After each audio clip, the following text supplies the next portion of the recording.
Hello everyone, good day. This is the continuation of the fourth topic of our meteorology class. So basically this is the part 2 where we will talk about the precipitation. Because if you remember last time we talked about more on the cloud development. Now it's time to talk about precipitation.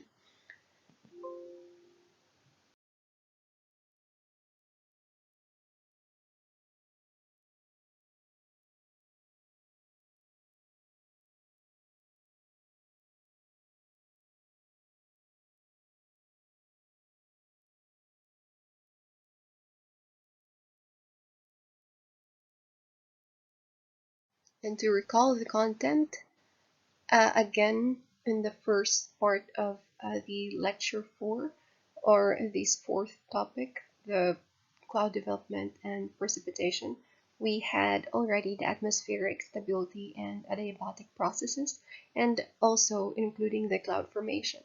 So today we're going to discuss the precipitation processes and types, and as well as the precipitation measurement. Therefore, let's see first how the precipitation forms. And so how does the precipitation form? As what you can see here in this illustration, these are different diameters of the particles involved in the condensation and precipitation processes. And not including the hair, but this hair is just to show how small these particles are. And if we can see the strand of a hair, a typical human hair is 0.075 millimeter. And the typical cloud droplet is actually very small. It's 0.02 millimeter. So a large cloud droplet is 0.05 millimeter, still very small, and the condensation nucleus is 0.0002 millimeter. And this bigger ball here, the blue, bigger diameter, and the diameter is of the typical raindrop is 2 millimeters. So the cloud droplets are minuscule, as what you can see, because it's 20 micrometers or 0.02 millimeters. That means that an average cloud droplet falling from a base cloud or a cloud base at 1,000 meters would require several hours to reach the ground. This is because of their small size. The cloud droplets fall through the still air incredibly slowly. However, it would never complete its journey because instead the cloud droplet would evaporate before it fell a few meters from the cloud base into the unsaturated air below. So, because of its very small size, it could also evaporate and does not complete its journey going down to the unsaturated air below the cloud base. And imagine how small the cloud droplet is, because the typical raindrop is 2 millimeters. That is already 1 million times the volume of a typical raindrop is 1 million times of that typical cloud droplet. So for the precipitation to actually form, that means they should grow in volume by roughly 1 million times.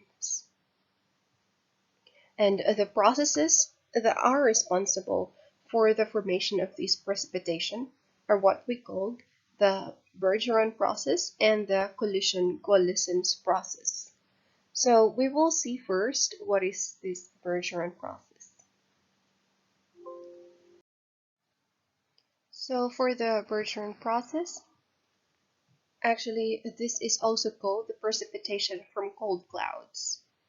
So the Bergeron process operates in cold clouds at temperatures below 0 degrees Celsius or 32 degree Fahrenheit, as what you can see in here.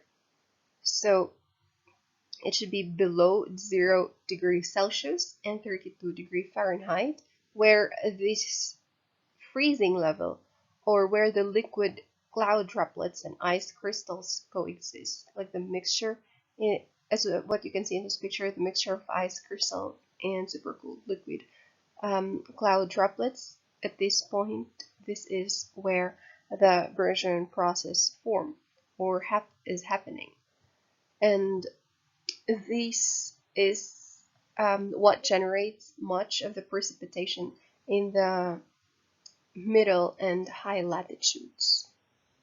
And it is named after the Swedish meteorologist Tor Bergeron, who discovered this process.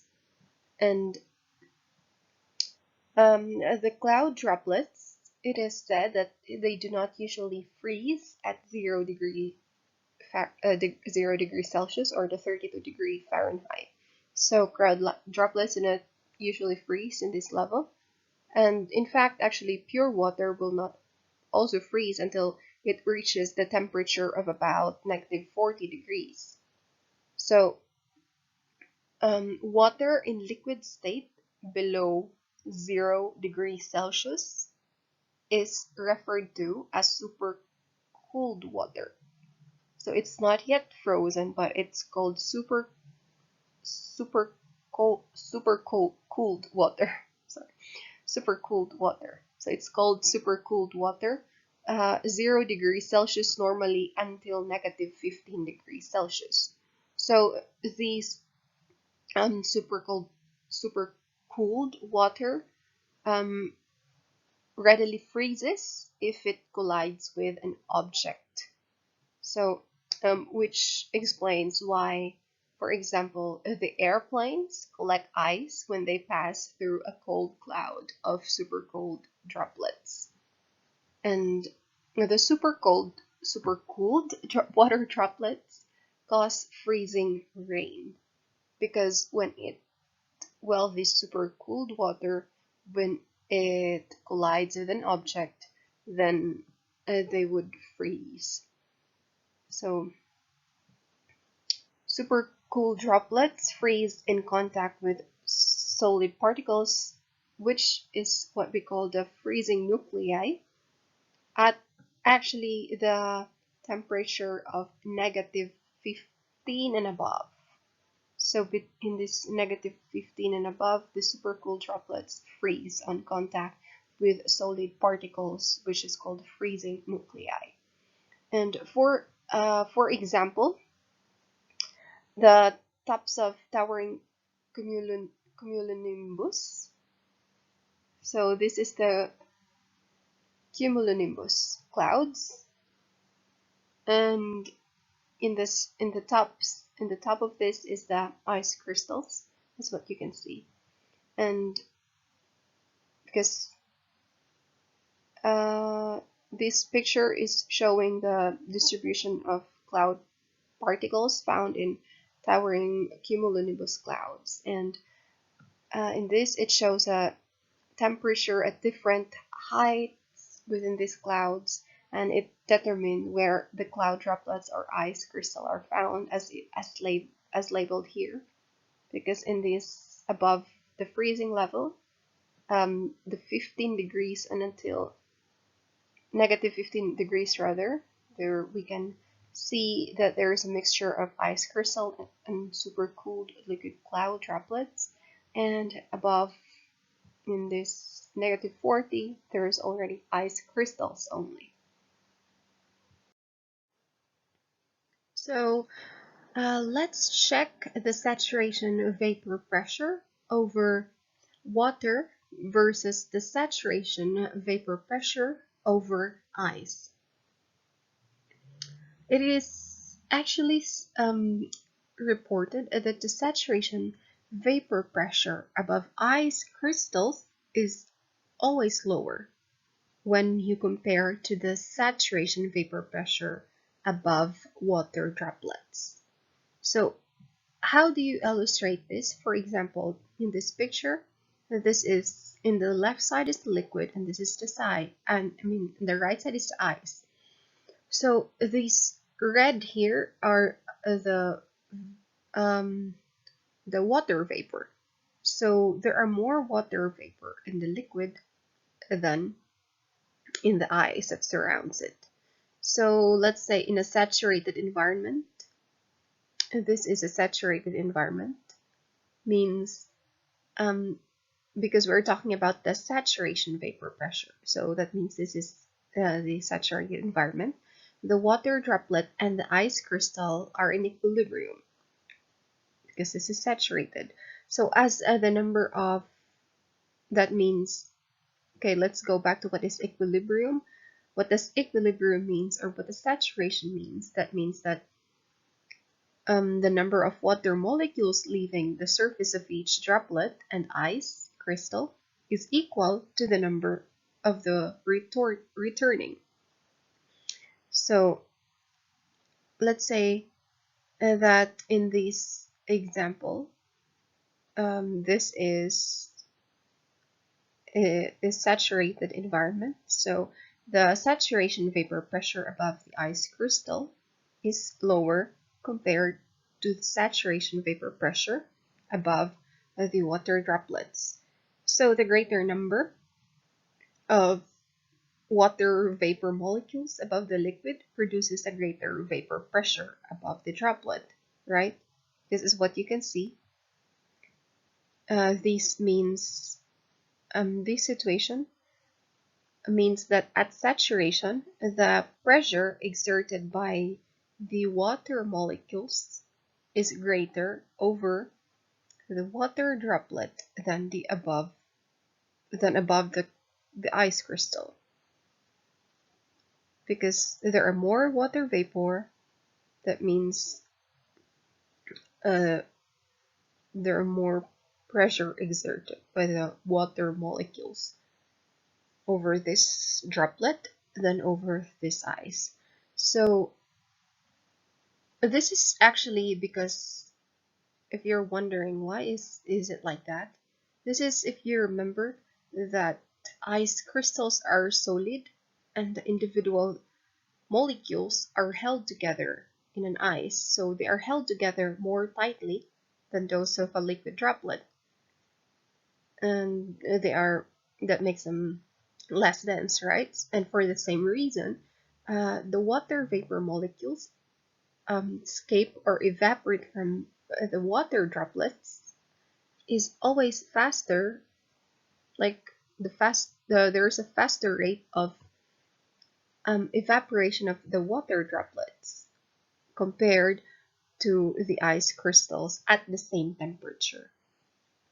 So in other words, when the air surrounding a water droplet is saturated, that means 100% relative humidity, then it is super saturated relative to a nearby ice crystal. So yeah, let's check it out. What does it mean really? But you have to remember, because this is important, how this process of Bergeron process generates precipitation. Because apparently ice crystals grow at the expense of cloud droplets until they are large enough to fall. Because in the previous slide, the Bergeron process of these normally happens in the middle or high latitudes in the clouds, where there are cold clouds, right? So the ice crystals grow at the expense of cloud droplets until they are large enough to fall, as what you can see in this picture. The blue are the cloud droplets, and these are the water vapor, the red ones. And there is this ice crystal in the middle. So as water vapor is deposited on ice crystals, it's deposited in ice crystals, the liquid water, the cloud droplet, evaporates from the cloud. The cloud droplet releases or releases the water vapor to maintain the saturation. So the water vapor is deposited in the ice crystals, and then as that happens, the water evaporates from the cloud droplets. So again, when ice crystals are, well, not just the ice crystals, but also the super cooled water droplets coexist, this type of condition are ideal for creating precipitation. The ice crystal and the droplets coexist. That's why they create precipitation, because of this process. And since the air is super saturated, as what you can see in this graph or in this figure in B, since the air is super saturated with respect to the comparatively few ice crystals, as what I've mentioned, that the air is super saturated over the ice crystals, the water molecules will begin to collect on the ice crystals by the process of deposition.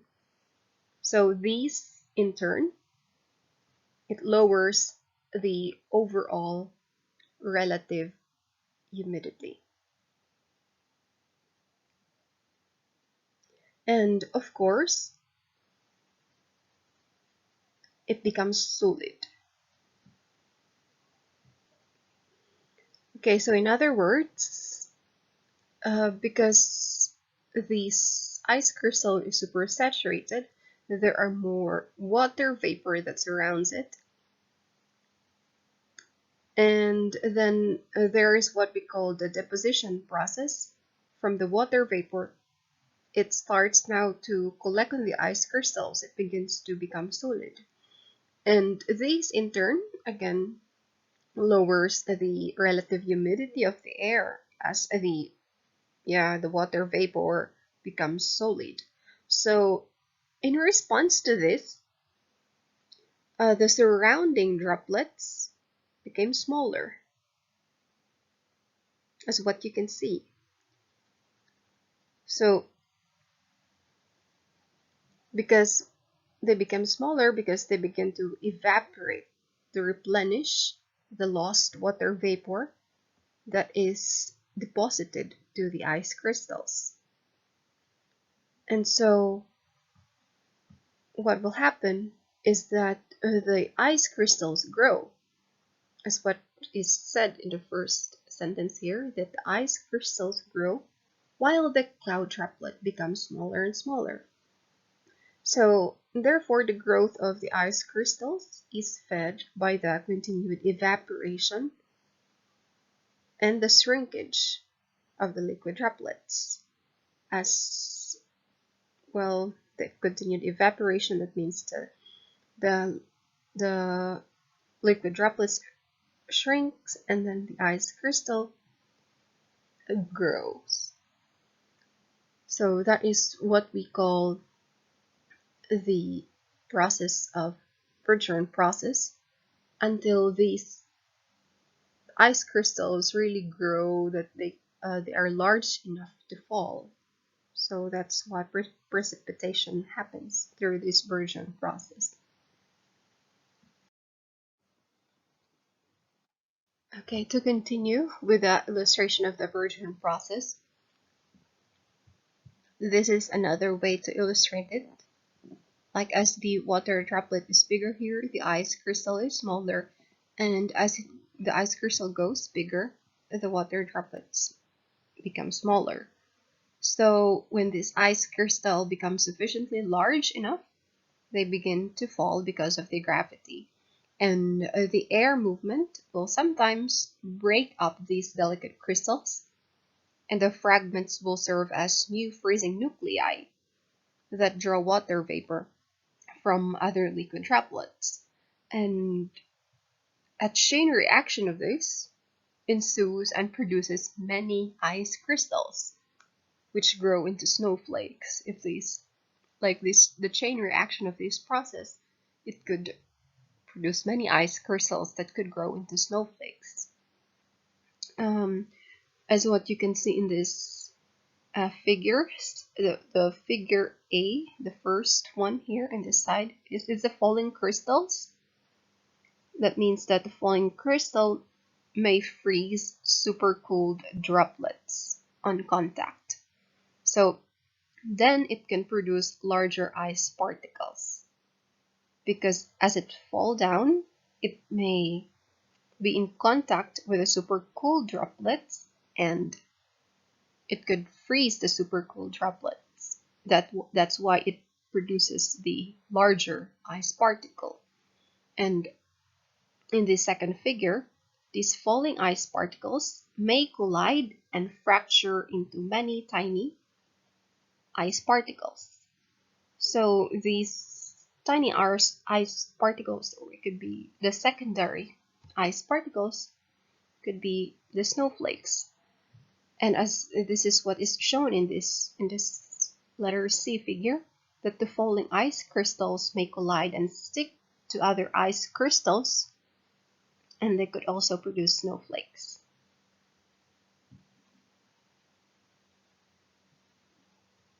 And so just to remember that the Bergeron process occurs in cold clouds, and all of this where water vapor is deposited on crystals, lowering the relative humidity of the air, and this causes the surrounding water droplets to evaporate and replenish the lost water vapor. So that is the Bergeron process. The next process, the collision-coalescence process. What is this process? Aside from the Bergeron process, we have the precipitation from warm clouds, and that is what we call the collision-coalescence process, because we've already discussed the precipitation from the cold clouds. Now it's time for the warm clouds. And this is the dominant process actually for generating the precipitation with clouds that is like the top is warmer than -15 degrees Celsius, or the above, or warmer than the 5-degree Fahrenheit. And this involves multiple collisions. That's why it's called collision-coalescence process, because it involves the collisions and then it coalesces. So the collisions of tiny clouds that stick together is what we term the coalesce to form large droplets. So these droplets would be large enough to reach the ground before evaporating. And one of the requirements for the formation of these raindrops by this coalescence process is there must be these relatively large droplets that may form when giant condensation nuclei are present.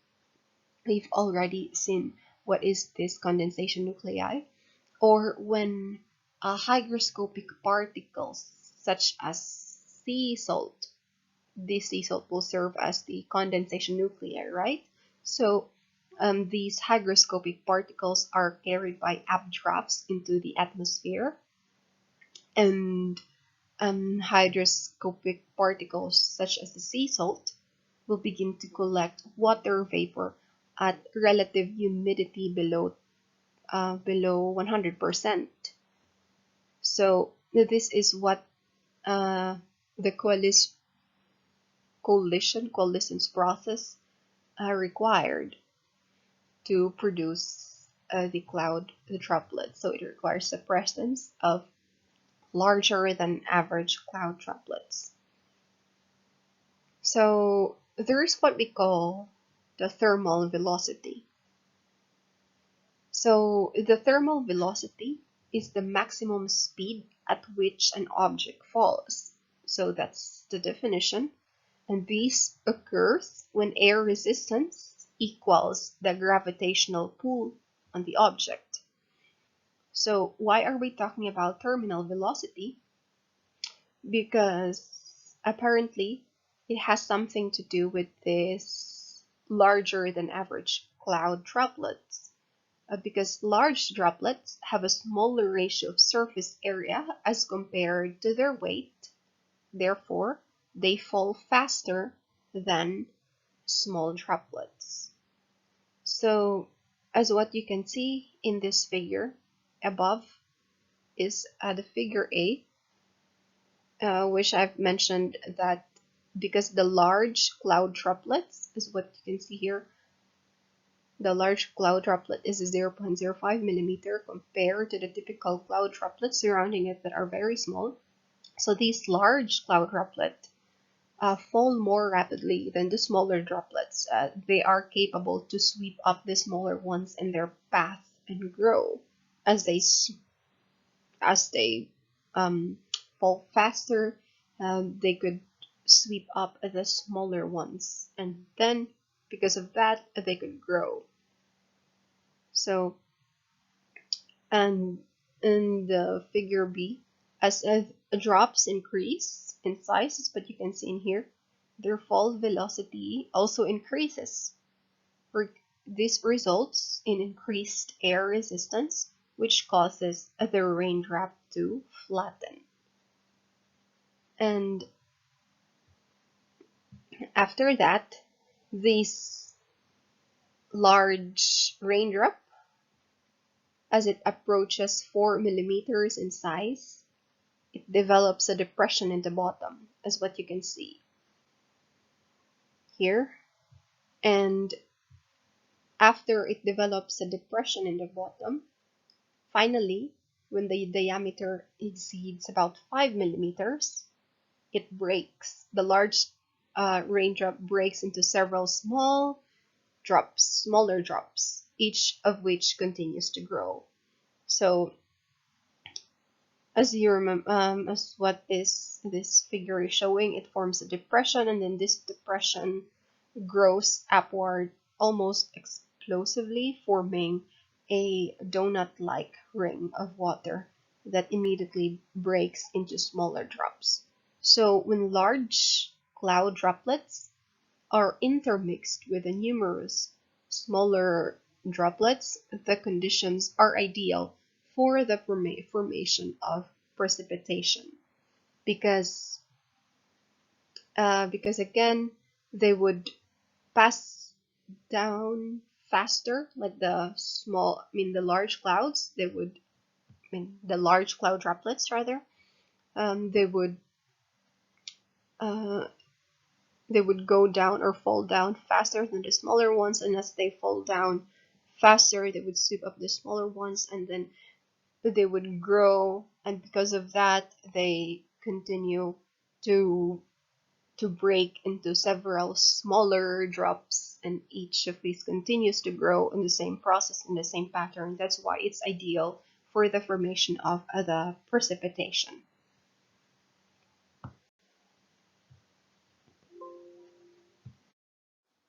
Okay, so when you ask the questions, how do cloud droplets coalesce? Because I've mentioned in the previous slide that when the bigger cloud droplet falls down and it sweeps the smaller ones. But how does it really happen? How do they coalesce?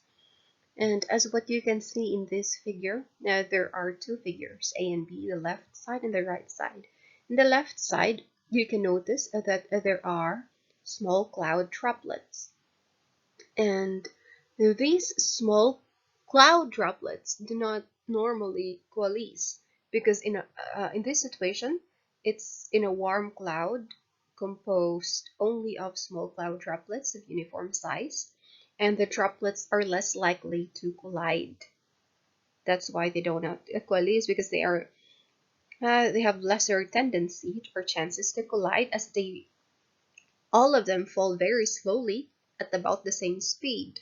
So these droplets that do collide frequently also do not coalesce because of the strong surface tension that holds together each tiny droplet. That's why the bigger the droplet is what it matters, as what you can see in this second figure. There are cloud droplets, large cloud droplets, and the small droplets. So in this figure, This is in a cloud composed of different size droplets, that the larger droplets fall faster than the smaller droplets. And although some tiny droplets are swept aside, some collect on the larger droplets' forward edge, while others coalesce on the droplet's backside. So there is the possibility to coalesce if these large droplets will collide to the smaller ones, and then they could collect and grow bigger. But not all the time that they would coalesce, but most of the time they do. So again, first, as the larger droplets descend, they produce an airstream. As what you can imagine, that this is the airstream here that they produce around them, that is similar to, for example, imagine that this is similar to that airstream that is produced by the automobile traveling rapidly down the highway. So because of the speed, because of the rapid descent, there is this airstream. So this airstream, this is what sweeps aside objects, especially the smallest or the smaller cloud droplets.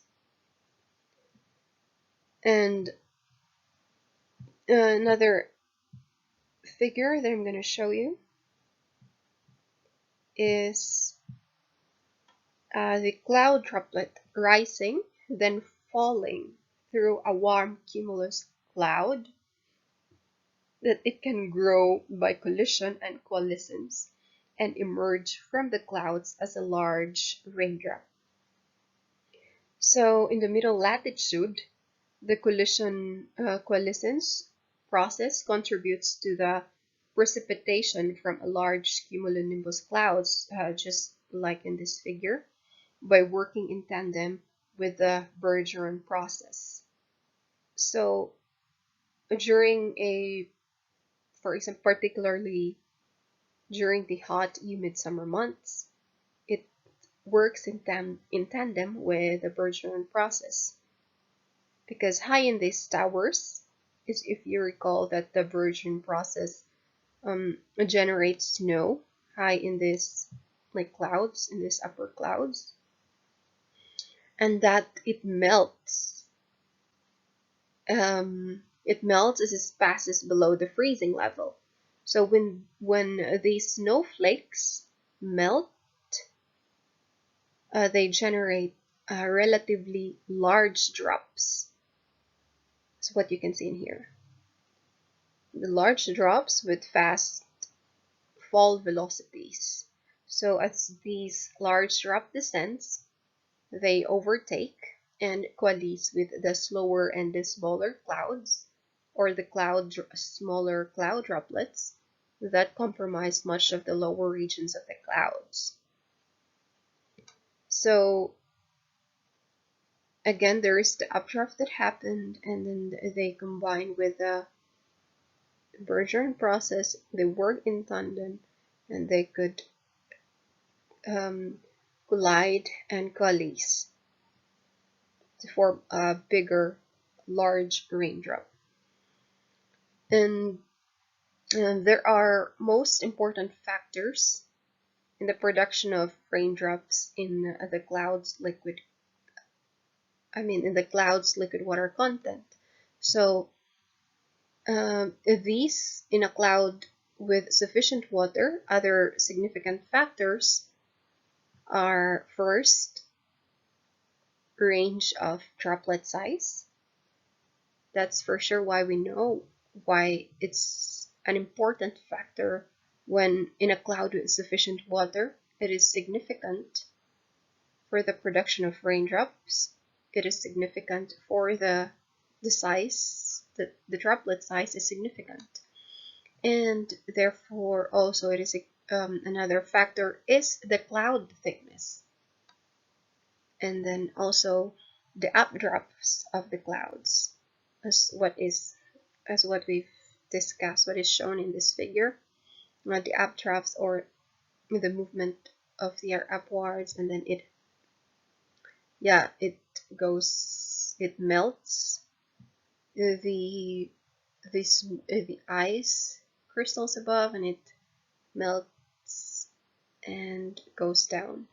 So these are the important factors. Again, the last one is the electric charge of the droplets and the electric field in the cloud.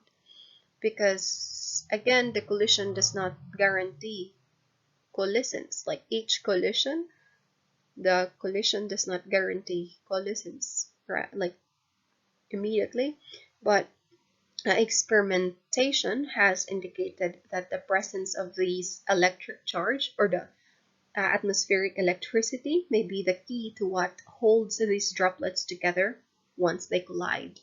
That means if a droplet with a negative charge collides with a positively charged droplet, their electrical attraction may bind them together. So that's it for how the precipitation forms. There are two: the collision-coalescence and the Bergeron process. Next, let's proceed to the precipitation types, or the different forms of precipitation.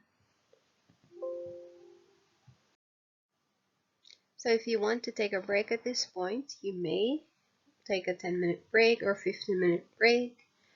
As long as you can pause and come back right after to complete the lecture for today. So next is the forms of precipitation. In these figures, you can see the 4 precipitation types and their temperature profile. If it's clear enough, you can see that the first figure, this is the rain, one form of precipitation, and then we have the snow, and we have sleet and the freezing rain. So let's go one by one to each. First is the rain. This is I think the most common form of precipitation.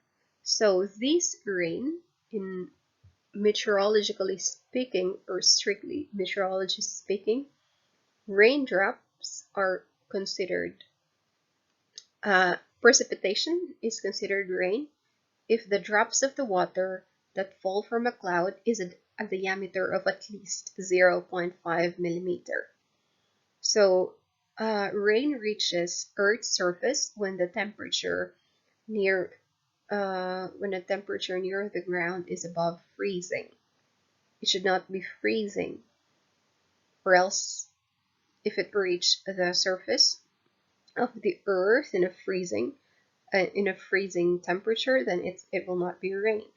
So as what you can see in this temperature profile of the rain, this is the the 0 degrees Celsius in the middle, and when the rain reaches the ground, it should not be freezing, it should be above freezing. And actually, there is what we call cloudburst when heavy rainfalls happens. So most rain originates in either nimbostratus clouds or in towering cumulonimbus clouds that are capable of producing usually heavy rainfall as what we know it. So these heavy rainfalls that produced by these clouds are known as cloudbursts. And there is another term, the virga. These precipitation appear as streaks of precipitation falling from a cloud that extend toward the Earth's surface without reaching it, actually. So, example, as rain enters the unsaturated air below the cloud, it begins to evaporate. So, depending on the humidity of the air, and the size of the drops, rain might completely evaporate before reaching the ground. So this phenomenon is what produces virga. And another is there are ice crystals that may sublimate when they enter the dry air below. So these wisps of ice particles are called fall streaks. And another, there is this fine uniform droplets of water with diameters less than 0.5 millimeters. This is not what we call the rain, but the drizzle. So aside from this virga, fall streaks, and drizzle, we also have the precipitation containing the very smallest droplets able to reach the ground, which is what we called the mist. So this mist can be so fine that the tiny droplets appear to float, and their impact is almost impeccable. Or not impeccable, but unnoticeable or imperceptible, rather. So the mist closely resembles to fog. So this mist that resembles to fog, meteorologists use the word fog when the visibility is less than 1 kilometers. So this mist, since it resembles to fog, it's not called fog until the visibility is less 1 kilometer. But the mist is called when the visibility is greater than 1 kilometer. If the visibility is, you can still reach farther than 1 kilometer, then that's what we call mist. But if it's really more uncovered, like a fog, then that means the visibility is less than 1 kilometer. Okay, so that is just this is just a picture of the torrential rain falling, since this is the most rain is the most common precipitation form. And next is snow. Aside from rain, snow is also very common, but not in our country, not in the tropical countries. So snow, this is the winter precipitation in the form of ice crystals or aggregates of ice crystals. So snow crystals are usually six-sided, but they come in an infinite variety of forms. So the snowflakes that reach the ground, they often consist of multiple ice crystals stuck together. And again, the ice crystals are usually six-sided. As what you can see in here, there are different shapes and forms of ice crystals. There are different varieties. And fluffy snow made up of individual six-sided ice crystals is what is shown in this figure. And this is there is the powder that downhill skiers covet. So by contrast, at temperatures warmer than about -5 degrees Celsius, the ice crystals may join together into larger clumps that consist of tangled aggregates of crystals, as what I've mentioned when these ice crystals, they stuck together to form these snowflakes that could reach the ground. And snow reaches Earth's surface when the temperature at the ground is near or below freezing. So this is not like the rain that the Earth's surface is above freezing, but this is near or below freezing when the snow reaches the surface of the Earth. So in this situation, the snow does not have time, or does not have enough time rather, to melt before reaching the ground. So that's why this is the type of snow that is usually wet. And there is what we call The falling snow crystals that grow as they intercept tiny, super cooled cloud droplets that freeze on them, the snowflakes, is being described as rimed. So, aside from these rimed snowflakes, when they intercept with the super cool cloud droplets, there is and if there is rhyming continues, and it makes the shape of the original six-sided now snow crystal no longer identifiable, and this non-identifiable um,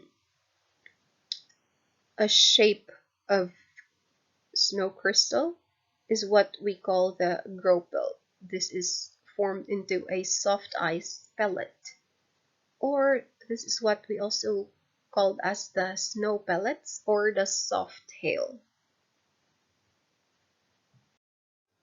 So another form of precipitation is what we call the sleet and the freezing rain. So what is sleet? This is a wintertime phenomenon that consists of clear and translucent ice pellets. So wintertime phenomenon, and depending on the intensity and duration.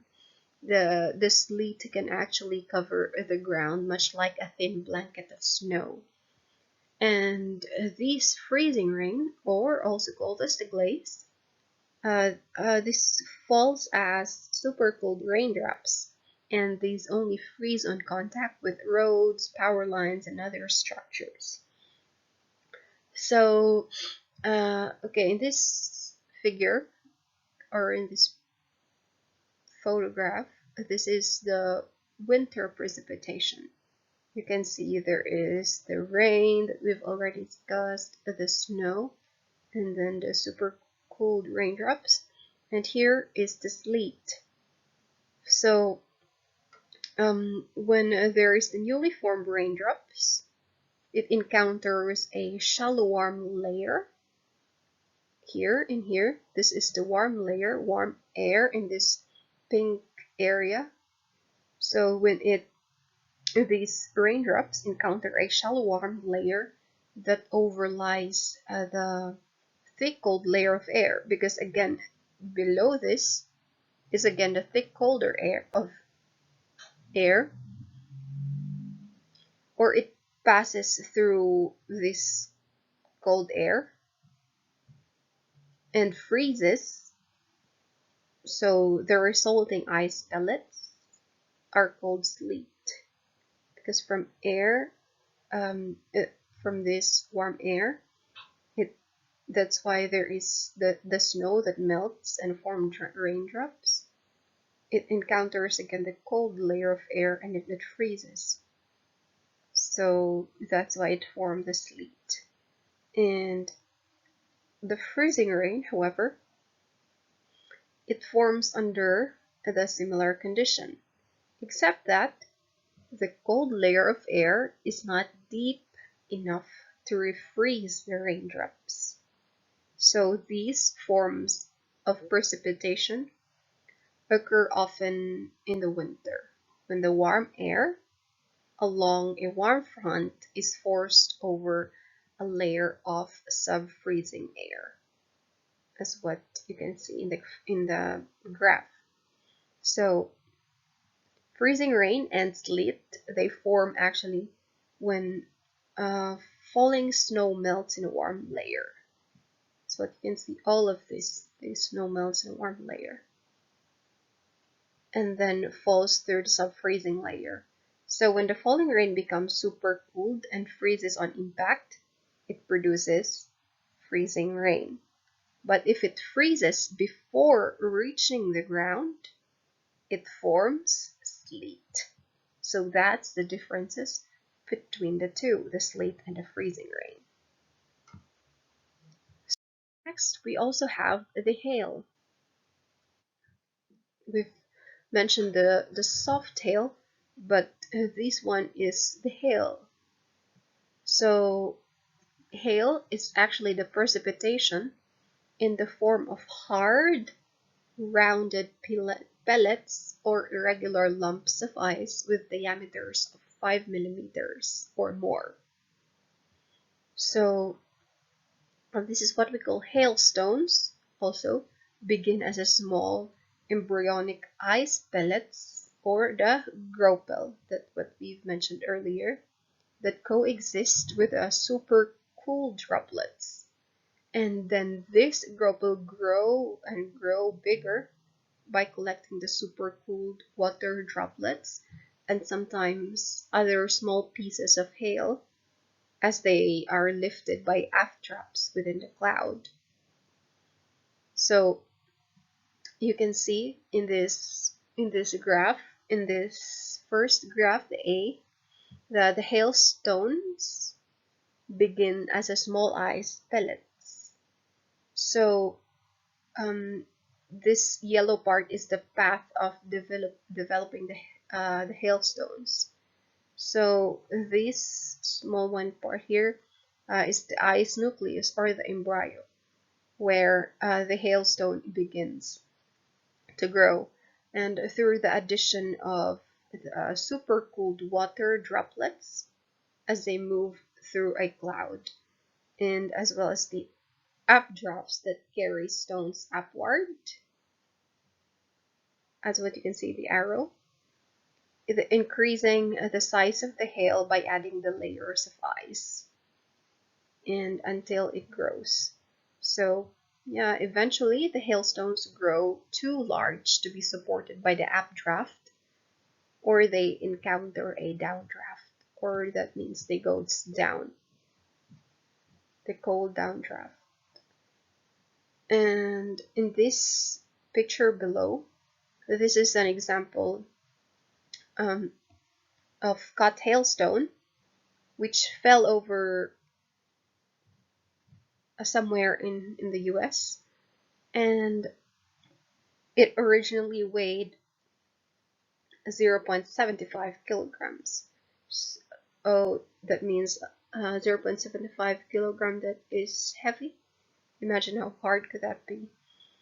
And as what you can see, the label here, there is a rime ice and a clear ice.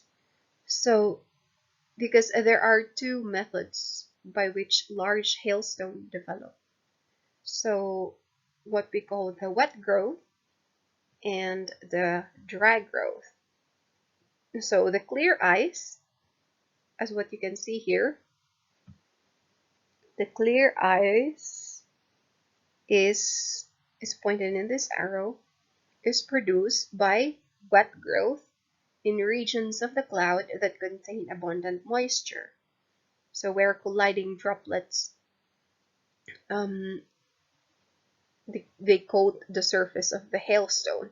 That's why the latent heat released keeps the outside of the stone wet. So as these droplets slowly freeze, any air of or bubbles, so any bubbles or any air bubbles in the water, escaped, and producing relatively bubble-free clear ice. That's why it's called clear ice.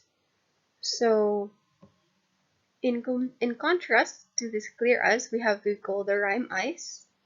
This is developed in regions that have less moisture. So the growth rate is slower, and there's less latent heat that is released. So the supercooled cloud droplets immediately freeze as they collide with a growing hailstone. So that means the air bubbles are frozen in place. So it leaves like a milky ice, as what you can see in here, in this arrow, milky ice, also referred to as rime ice. So again, hail, this is what we call the hail. It consists of hard rounded pellets or aggregates of pellets that form high in the towering cumulonimbus clouds as shown in this figure.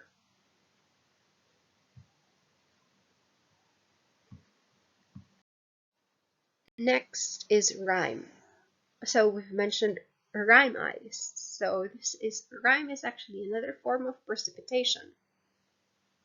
So rime is a deposit of ice crystals formed by the freezing of supercooled fog or cloud droplets on objects whose surface temperature is below freezing.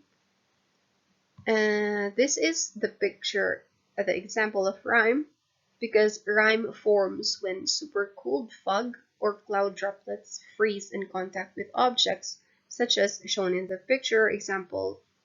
In this picture, it adorns the tree or the fruit with a characteristic ice feathers. So this is what we call the rime, one form of precipitation. So now that we've seen the different forms and types of precipitations, we will check how to measure precipitation. For the precipitation measurement, let us check first how to measure the rainfall, because the most common form of precipitation, which is the rain, is probably the easiest to measure.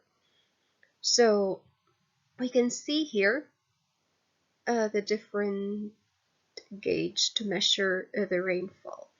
The simplest gauge is any container left in the rain. So that is the simplest gauge in any container that is left in the rain. But in general practice, meteorologists use more sophisticated devices to measure the small amounts of rainfall more accurately and to reduce the loss from evaporation also. So in this first figure, this is the simple rain gauge.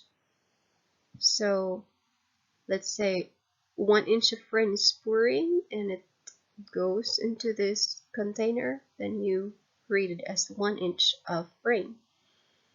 And the second one you can see here is the standard rain gauge. So the standard rain gauge has a diameter of about 20 centimeters. What you can see is the 20 centimeters is about 8 inches. So it has a diameter of 8 inches at the top. So it increases the height of water collected by a factor of 10. So you can see here there is a factor of 10 inches. It increases the height of water collected by 10 inches. So this allows for accurate rainfall measurement to the nearest 0.025 centimeter or 0.01 inch. So because the cross-sectional area of the measuring tube is only 1/10 as large as the collector, the rainfall is magnified 10 times. That's why it allows accurate measurements.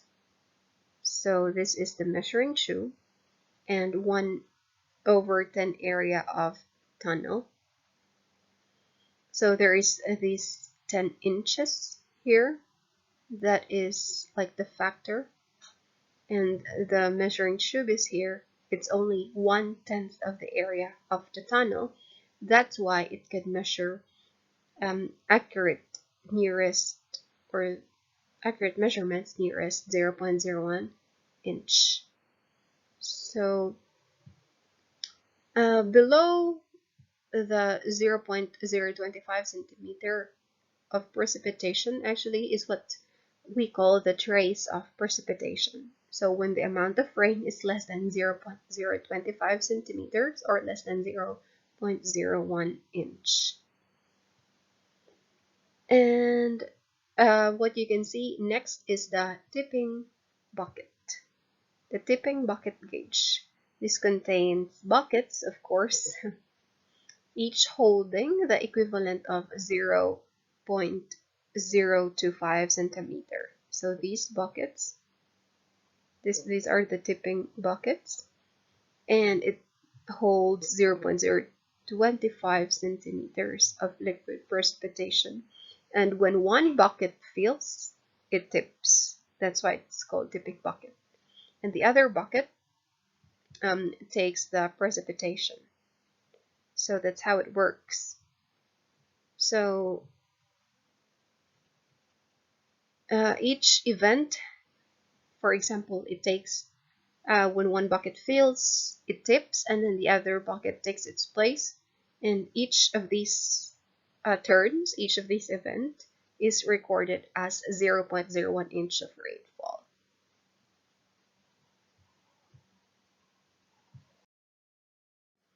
So continue with the precipitation measurement with the tipping bucket and the weighing gauge, because two of the most common gauges are this, aside from the standard gauge. So as what we see, the tipping bucket, because this is in addition to the standard rain gauge, one of the several types of recording gauges that is routinely used.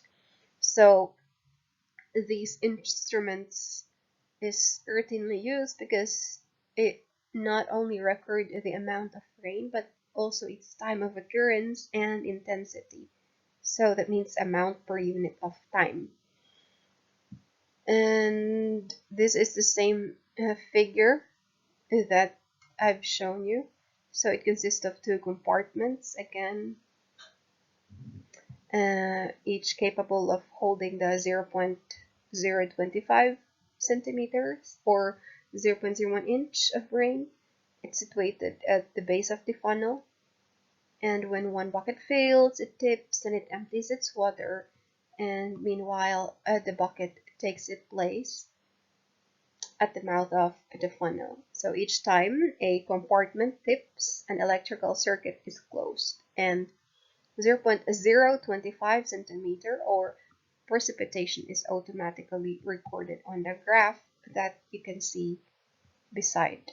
It's like this is the recorder. So aside from the tipping bucket, we have the weighing gauge. So the weighing gauge collects precipitation in a cylinder that rests on a spring balance. That's why it's a weighing gauge. So as the cylinder fills, as the cylinder fills, the movement is transmitted to a pen that records the data. So it's very similar to the tipping bucket, but this one is just the cylinder fills, and then because of the spring balance, the movement, each movement is recorded by a pen.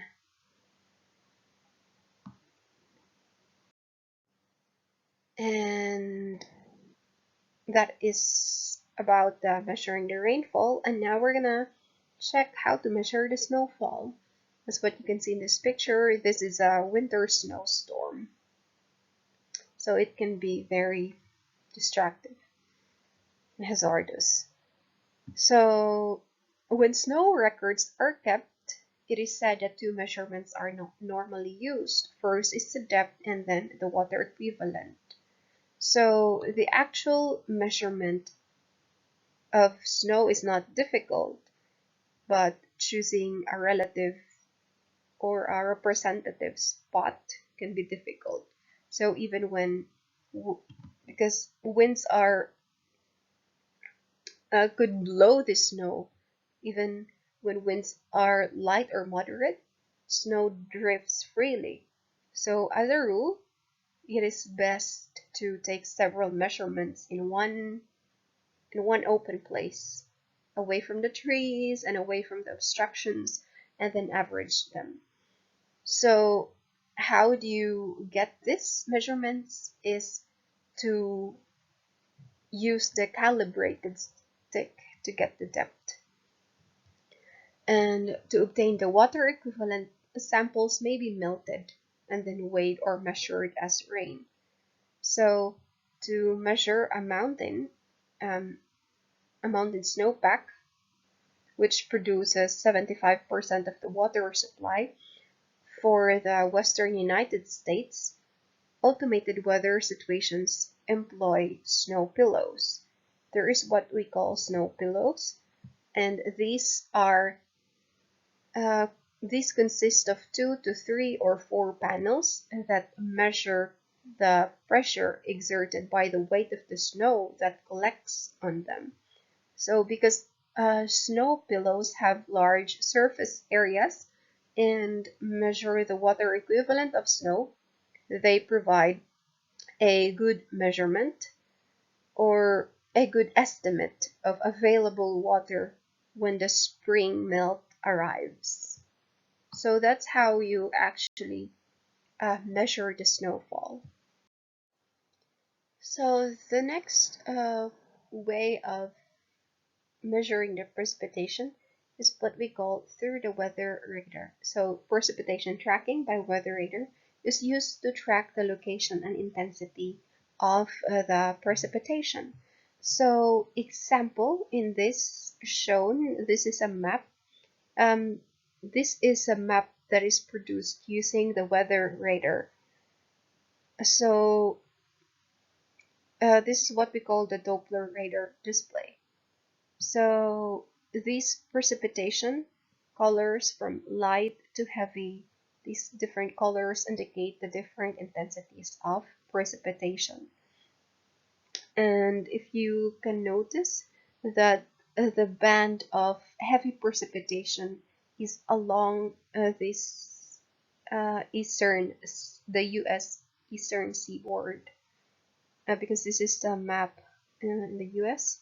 So this is where the heavy precipitation lies. And the development of weather radar has actually given the meteorologist an important tool to track storm systems even from far away. So they can track the precipitation patterns that they produce by the storm systems even when the storms are still few hundred kilometers away. So these radar units, how do they do this? They have transmitters that send out short pulses of radio waves, and these radio waves could get back as the echo intensity. That's called radar reflectivity, and it's converted to decibels, and this is what is displayed on the map. So there is what we call the dual polarization radar, because this is what transmit both horizontal and the vertical pulses and helps distinguish rain, hail, snow, or sleet from other flying objects, including tornado debris. Because these radar units actually they transmit the short pulses of radio waves, right? And there are the specific wavelengths selected depend on the objects being detected. So, for example, when radar is used to monitor precipitation, then the wavelengths between 3 and 10 centimeters are employed. However, at these wavelengths, radio waves can penetrate clouds composed of small droplets, but they are reflected by larger raindrops and ice crystals and hailstones. So that's why this dual polarization radar came in, and it's very helpful in distinguishing rain from hail or from snow or sleet from other flying objects that includes tornado debris. So that's all for tracking or for measuring the precipitation. And to give you the summary of this part 2 of our lecture 4, these are the some points that highlights for today's lecture. First is for precipitation to form. Remember that millions of cloud droplets must coalesce into drops large enough to sustain themselves during their descent. And the Bergeron process produces precipitation from cold clouds, and the warm cloud process of precipitation formation is what we call the collision-coalescence process. And sleets, they form when raindrops freeze while falling through a thick layer of sub-freezing air, while freezing rain results when supercooled raindrops freeze upon the contact with the cold objects. So the instruments most commonly used to measure rain are the standard rain gauge, which is read directly, and the tipping bucket gauge and the weighing gauge, which record the amount and intensity of rain. And the two most common measurements of snow are depth and water equivalent. And lastly, weather radar gives meteorologists an important tool to track storm systems and precipitation patterns they produce, even when the storms are as far away as a few hundred kilometers. So, thank you so much for listening today, and have a great day.